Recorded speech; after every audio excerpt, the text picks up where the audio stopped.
मनी आणि इमोशन्स हे एकत्र आहेत का? त्याचा परिणाम आपल्या जीवनावरती होतो का? येस. कसा होतो?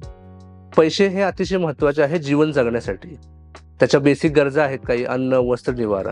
आणि हे जर पैसे नसतील तर आपल्याला एक भीती सतावत राहते की काय होईल माझ्या जीवनामध्ये जर पैसे नसतील तर.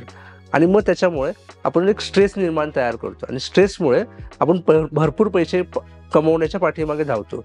आणि हे आपल्याला एक बिलीफ तयार झालं की भरपूर पैसे कमवले की आपले सिक्युरिटी तयार होईल आणि आपली भीती निघून जाईल. पण तसं न होता बऱ्याच वेळा असं होतं की आपण पैसे कमवले, भरपूर पैसे कमवले की आपल्याला एक फिअर तयार होते की ते पैसे गमावले जातील आपल्याकडून.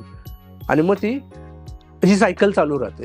आणि हे अवॉइड करणे, हे एक्झाम्पलद्वारे आपण बघूया. कोविडच्या दरम्यानमध्ये बऱ्याचशा लोकांचा जॉब लॉस झाला आणि त्यांनी जे काही फंड्स किंवा इन्व्हेस्टमेंट किंवा जे काही गरजा पूर्ण होत्या जॉब लॉस, त्यांना इनफ पैसे ते पुरतील की नाही ही भीती तयार झाली. पण त्याच वेळी गरजाही कमी झाल्या आणि त्याच्यामुळे एक्सपेन्सेस पण कमी झाले आणि त्याच्यामुळे एन्झायटी तयार करायची गरज नसतानाही लोकांनी ते केले.